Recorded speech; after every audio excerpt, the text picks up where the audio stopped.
नमस्कार। आज हम रुचिरा पुस्तक का 14वां अध्याय आर्यभट्ट है। आर्यभट्ट इनके बारे में अध्ययन करेंगे।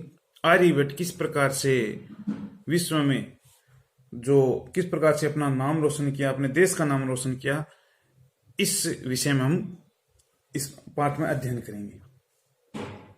भारतवर्ष की अमूल्य निधि है ज्ञान विज्ञान की सुदीर्घ परंपरा। इस परंपरा को संपोषित किया प्रबुद्ध मनीषियों ने।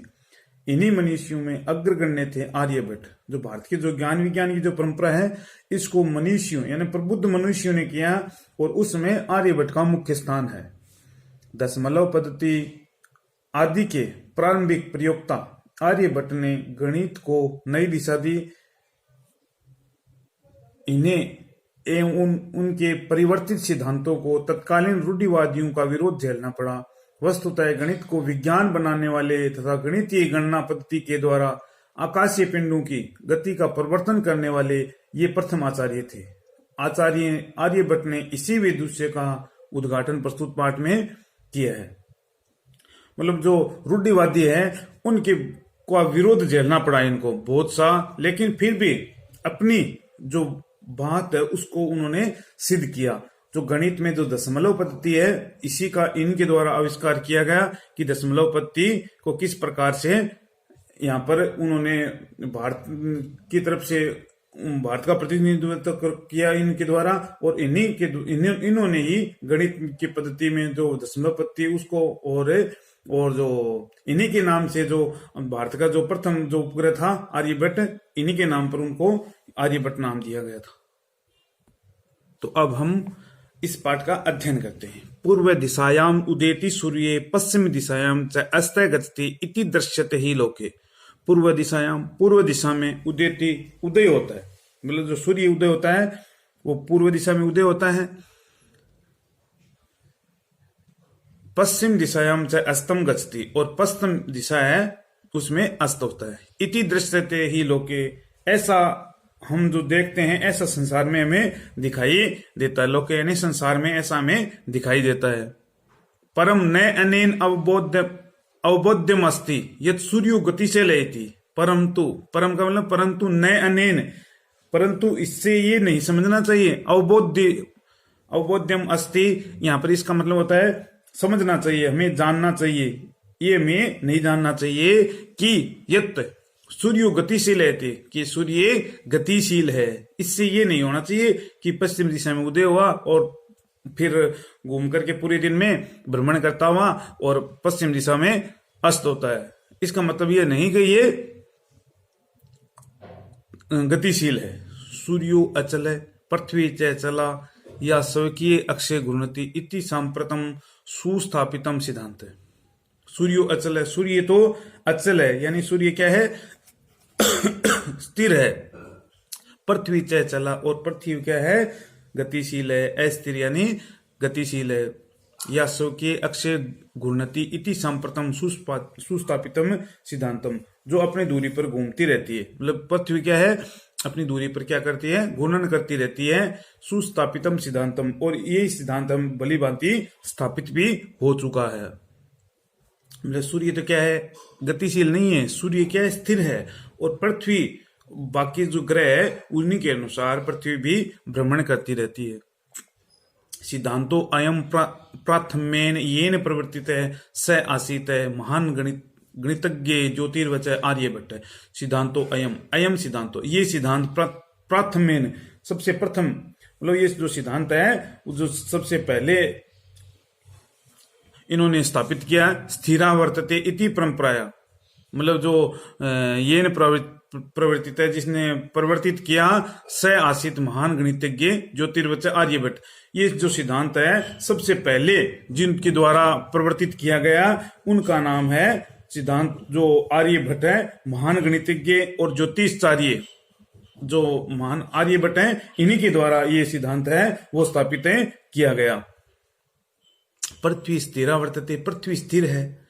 इति परंपराया, इस परंपरा को प्रचलिता रूढ़ि तेन प्रत्यादिष्टा, मतलब सूर्य पृथ्वी क्या है स्थिर है। इस परंपरा को जो रूढ़ि लोग प्रचलित प्रथा है इन्हीं के द्वारा खंडन किया गया। जो रूढ़ि प्रथा है, तेन प्रत्यादिष्टा, इन्हीं के द्वारा इस जो परंपरा का प्रतिष्ठा का मतलब होता है खंडन किया, इन्हीं के द्वारा खंडन किया गया कि लोग क्या सोचते हैं कि पृथ्वी स्थिर है, सूर्य चंद्रमा ये भ्रमण करते, लेकिन ऐसा नहीं है। इस परंपरा का इन्हीं के द्वारा खंडन किया गया। तेन उद्धारतम यद गतिशीलया नौकायाम उपविष्ट मानवा नौकाम स्थिराम अनुभवती अन्यान च पदार्थान गतिशीलान अवगछति। तेन उदाहरण, उनके द्वारा उदाहरण दिया गया, यत जो गतिशील या नौकायाम, जो समुद्र के अंदर जो नौका है वो गतिशील चलती रहती है, उपविष्ट उसमें बैठे हुए मानव मनुष्य नौकाम स्थिराम अनुभवती, नौका में बैठे हुए स्थिरता का अनुभव करते हैं। अन्यान च पदार्थान, और अन्य जो पदार्थ हैं गतिशीलान अवगछति, और अन्य जो पदार्थ हैं चारों ओर से ऐसा लगता है कि घूम रहे हैं। जैसे हम बस में जाते हैं तो ऐसा लगता है कि इधर वाले जो मकान है उधर भाग रहे हैं, आगे जा रहे हैं, ऐसा लगता है ना हमें, लेकिन ऐसा नहीं होता है। जैसे उन्होंने उदाहरण दिया कि अगर हम समुद्र में एक गतिशील नौका है उसके अंदर बैठे हैं तो हमें लगता है कि हम तो स्थिर हैं, लेकिन जो चारों ओर जो वस्तुएं हैं पदार्थ हैं वो घूम रहे हैं, भ्रमण कर रहे हैं। एवमेव गतिशीलया पृथ्व्यान अवस्थित है मानव पृथ्व्यम स्थिराम अनुभवती सूर्यादि ग्रहान च गतिशीलान वेति। एवमेव, ऐसे ही इसी प्रकार से गतिशील या पृथ्व्यान, पृथ्वी क्या है गतिशील है, पर अवस्थित मानव, और उस पर जो स्थिर मानव है स्थिरान अनुभवती, और स्थिरता का अनुभव करते हैं। मतलब पृथ्वी क्या है गतिशील है और उस पर स्थित मनुष्य वो स्थिरता का अनुभव करता है। सूर्य आदि ग्रह च गतिशील व्यक्ति, और अनुभव ये करता है, और सूर्य आदि जो ग्रह हैं वो उनको गतिशील समझता है। मतलब हमें ये लगता है कि पृथ्वी क्या है स्थिर है, और बाकी जो चीजें हैं, और हमें लगता है कि ये स्थिर हैं, लेकिन बाकी जो ग्रह है वो उनमें ये लगता है ये गतिशील समझता है। 476 तमे खिताबदे सट सप्त अधिक चतुसप्त तमे सट यानी 6 सप्त 7 यानी 76 अधिक है चतुसप्त में, मतलब 400 शताब्दी से अधिक यानी 476। आर्यभट्ट जन्म लब्धि वानिति तेने विरचिते आर्यभट्टियम इत्यस्मिन् ग्रंथे उल्लिखित है। आर्यभट्ट का जन्म लब्धवानिति, उनका जन्म हुआ तेनेव विरचिते, उनके द्वारा, तेन प्लस एव यहाँ पर वृद्धि संधि का प्रयोग हुआ है। आर्यभट्टियम इत्यस्मिन् ग्रंथे उल्लिखित है, इस प्रकार का जो उनका जो लिखा गया जो ग्रंथ था आर्यभट्टियम, उसमें उनके द्वारा उल्लेख किया गया है। इन ग्रंथ में उनके द्वारा ये उल्लेख किया गया है कि उनका जन्म 476 जो किताबी है ईस्वीसन है उसमें उनका जन्म हुआ, ये इनके द्वारा आर्यभट्ट में बताया गया है। ग्रंथो अयम तेन त्रयोविस्तितमे वैसी विरचित। ग्रंथो अयम, ये जो ग्रंथ है जो आर्यभट्ट में तेन इनके द्वारा त्रयोविस्तितमे यानी 23 वर्ष की उम्र में, वैसी का उम्र विरचित रचा गया है। ये जो ग्रंथ है इनके द्वारा उनकी 23 वर्ष की उम्र में इनके द्वारा विरचित, उनके द्वारा लिखा गया है, रचा गया है। ऐतिहासिक स्रोतो भी ज्ञायते यत् पाटलिपुत्रम निक्षा आर्यभट्टस्य वेदशाला आसीत। ऐतिहासिक स्रोतों से जानकारी प्राप्त हुई है कि जो पाटलिपुत्र निक्षा, पाटलिपुत्र के समीप आर्यभट्ट की वेदशाला आसीत, आर्यभट्ट की वेदशाला स्थित है। मतलब ये ऐतिहासिक स्रोतों से पता चला है, ज्ञान प्राप्त हुआ है कि जो पाटलिपुत्र यानी पटना के पास में जो आर्यभट्ट की वेदशाला है, उस वेदशाला में जो ग्रह नक्षत्र की जो वेदशाला है वो है। अनेन इदम अनुमयते यत् तस्य कर्म भूमि पाटलिपुत्रम एवं आसीत है। इससे ये अनुभव होता है कि जो उनकी जो कर्म भूमि है वो पाटलिपुत्र ही है। मतलब इससे पता चलता है क्योंकि उन्होंने वहां पर पाटलिपुत्र के पास में एक वेदशाला स्थापित की, तो वे उस वेदशाला से ये स्थापित हमें जानकारी प्राप्त होती है कि जो वेदशाला है वहां पर है, तो इसलिए कर्म भूमि भी उनकी वहीं पर है। आर्यभट्ट से योगदानम गणित ज्योतिषाम सम्मत वर्तते यत् संख्यानाम आकलनम महत्वम आददादि। मतलब आर्यभट्ट का योगदान गणित ज्योतिष से संबंधित है। यत् संख्या नाम आकलन, उनके द्वारा जो संख्या का आकलन है वो भी इनके द्वारा बताया गया है। महत्वम आदरदति, मतलब इनके द्वारा गणित ज्योतिष से संबंधित है, इनके जो संख्या का गणना है उनका महत्व भी रखता है। रखता है। मतलब संख्या का गणना का महत्व भी इनके द्वारा बहुत ही अच्छी तरीके से बताया गया है। आर्यभट्ट फलित ज्योतिष शास्त्रे नए विश्वसिति समय, आर्यभट्ट ने जो फलित जो ज्योतिष है उसमें विश्वास नहीं रखते थे। मतलब फलित ज्योतिष शास्त्र में उनके द्वारा विश्वास नहीं रखा गया। गणितीय पद्धत्या कृतम आकलनम आदृत्य एव तेन प्रतिपादितम यत् ग्रहणे राहु केतुक नाम को दानवो नास्ति कारणम। मतलब जो गणित की जो पद्धति है इनका आंकलन आधारित करके इनके द्वारा प्रतिपादित किया गया है कि यत् ग्रहणे जो ग्रह हैं राहु केतुक नाम को, राहु और केतु नाम के जो ग्रह हैं दानवो नास्ति कारणम, वो दानव नहीं है।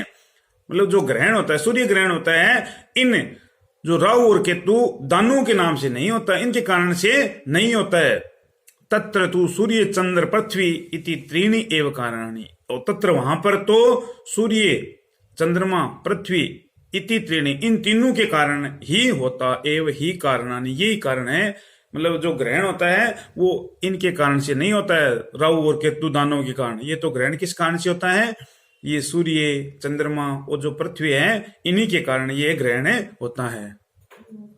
सूर्य प्रीत ब्रह्मन्त्या पृथ्व्या चंद्रस्य परिक्रमा पथेन संयोगाद ग्रहणम भवति।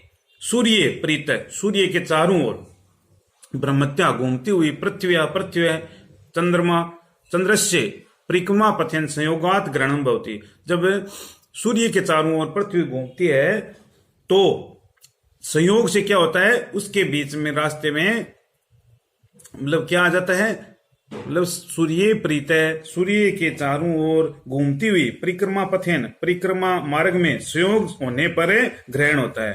तो कैसे होता है देखो, यदा पृथ्व्या छाया पतेन, मतलब यदा जब पृथ्वी की छाया पतेन, छाया पड़ने से चंद्र से प्रकाश है अवरुद्धते तदा चंद्र ग्रहण भवति, वो चंद्रमा पर है सूर्य का जो प्रकाश है अवरुद्ध हो जाता है।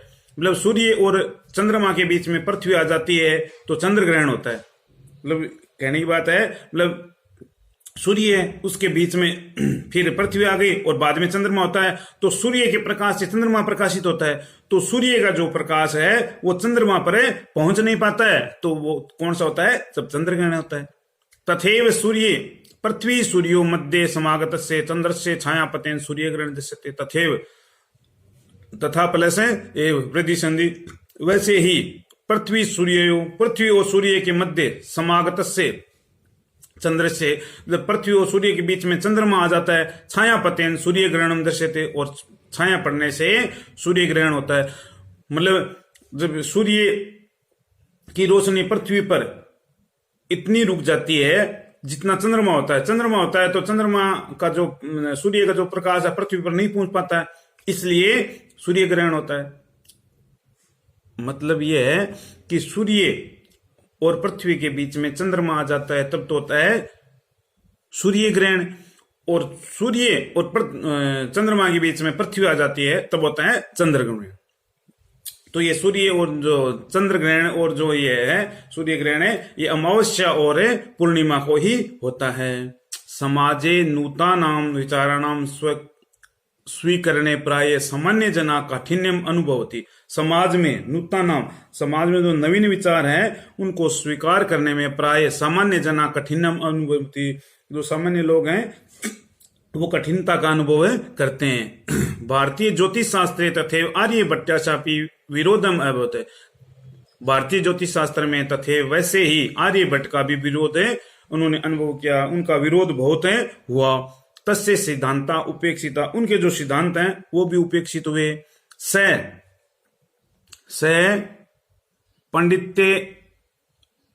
पंडितम मन्यमाना उपहास पात्रम जाता, वह पंडितों में उपहास का पात्र भी हुए। मतलब जो विद्वान थे विद्वानों में भी उनको उपहास का पात्र बना दिया। जाता है जन धातु के साथ में क्ता प्रत्यय का प्रयोग हुआ है यहाँ पे। पुनरपि तस्य दृष्टि कालाति गामिनी दृष्टा पुनः भी, फिर भी तस्य दृष्टि, उनकी दृष्टि, कालाति गामिनी मतलब समय को लांघने वाली देखी गई है। उनकी जो दृष्टि है, आगे आने वाला जो समय है उनको देखने वाली उनकी दृष्टि हमें यहाँ पर देखी, हमारे द्वारा देखी गई है। आधुनिक वैज्ञानिके तस्मिन तस्य च सिद्धांते समादर प्रकृत है। आधुनिक विज्ञान, आधुनिक जो विज्ञान है तस्मिन उनके, तस्य च सिद्धांत और उनके सिद्धांत है, समादर प्रकट है, आदर के प्रकट किया है। जो आधुनिक वैज्ञानिक हैं उनमें और उनके जो सिद्धांत हैं आदर प्रकट किया है उनके प्रति। अस्मात् एव कारणात् अस्माकं प्रथमो उपग्रहस्य नाम है आर्यभट्ट इति कृतम्। इसी के कारण से उनका जो, हमारा जो प्रथम उपग्रह है का नाम, कारणात् अस्माकं, हमारा प्रथम उपग्रह से, हमारी जो प्रथम उपग्रह है नाम है, नाम आर्यभट्ट इति कृतम्, उनके नाम के पर ही प्रथम उपग्रह का नाम है आर्यभट्ट किया गया है।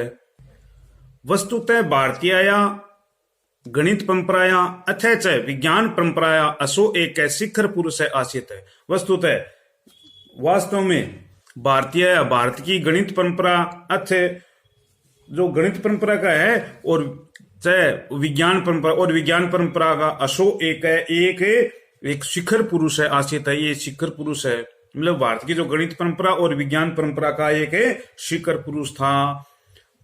तो इनके द्वारा जो बताया गया है, सबसे पहले इनके द्वारा ये बताया गया है कि जो ग्रहण है, सबसे मुख्य बात इसकी यही है, जो ग्रहण है वो किसी राहु और केतु दानों के द्वारा नहीं है, वो तो पृथ्वी और जो सूर्य और जो चंद्रमा के बीच में अगर पृथ्वी आ जाती है तो चंद्र ग्रहण होता है, और सूर्य और पृथ्वी के बीच में अगर चंद्रमा आ जाता है तो सूर्य ग्रहण होता है। इस परंपरा को उनके द्वारा बताया गया सबसे पहले, और आज के जो वैज्ञानिक हैं उनमें उनको आदर सहित है उनका नाम लिया जाता है।